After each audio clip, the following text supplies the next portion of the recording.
ब्रेकनंतर आपल्या सर्वांचं पुन्हा एकदा स्वागत। दिवाळीच्या तोंडावर शेतकऱ्यांवर जनावरं विकण्याची वेळ आलेली आहे। धाराशिवच्या करजखेडाच्या बाजारात जनावरांची विक्री होते। पैशांअभावी शेतकऱ्यांवर जनावरं विकण्याची वेळ आलेली आहे। जनावरं विकायला शेतकऱ्यांची गर्दी, शेतकऱ्यांना अश्रू अनावर झालेले आहेत। दिवाळीच्या तोंडावर शेतकऱ्यांवर आता जनावरं विकण्याची वेळ आलेली आहे। करजखेडा येथील जनावरांच्या बाजारात या ठिकाणी गर्दी पाहायला मिळते।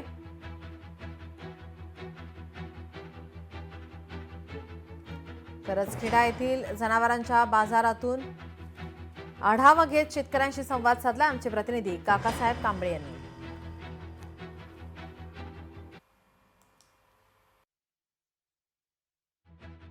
धाराशिव जिल्ह्यातील शेतकऱ्याचं अतिवृष्टीमुळे मोठं नुकसान झालंय आणि आता पशुधन विकण्याची शेतकऱ्यावर वेळ आल्याचं चित्र दिसतंय। मी आता उभा आहे या करजखेडा बाजारात, जनावरांच्या बाजारात, आणि तुम्ही पाहू शकता की जनावरांची मोठी संख्या बाजारात आली आहे। लोक आपले जनावर घेऊन आता विकण्यासाठी बाजारात आल्याचं चित्र दिसतंय।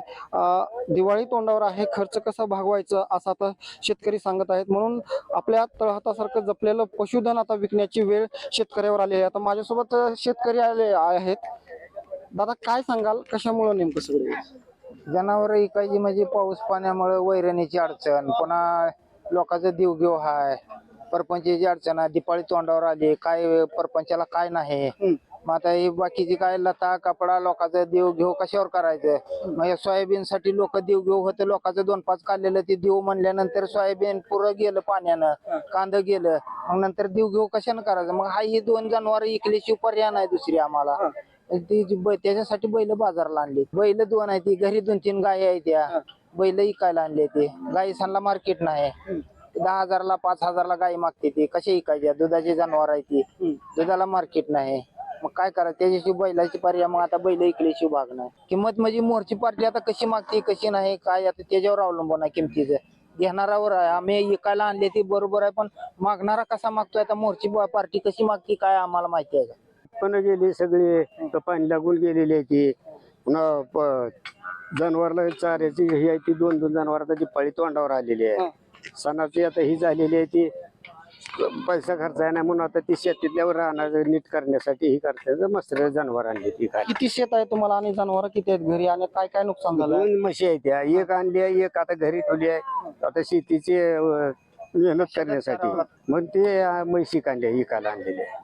कशामुळे या अडचणी साहेबांनी कळा, साहेबांनी गेले ताली फुटू फुटू रान बी वाहून गेले। ही 2 बैल आणि एक गाय घरी ठेवली, ही बैल आणली। आता हे भागवायचं कशाने, वाटरायचं, रान काढायचं, पेरायचं, एक आहे का शेतकऱ्याच्या मागे, एक आहे का थांबा। त्याच्यामुळे आता कशाने भागवायचं, मजुरीचं लावलं की लगे हात पासाची मोहर, त्यांना काय द्यायचं। मग ही बैल जबाबडीची बैल, सरकारने मदत केली की लाख रुपये खर्च झाला, सरकारची मदत 10 रुपये आहे। अहो एखाद्याची सोनं आहे पण बाजारात आणलं त्याला गेलंच नाही। पुढे काय आपली ऑफिस तर आपलं पशुधन विकताना शेतकऱ्याच्या डोळ्यात पाणी आहे।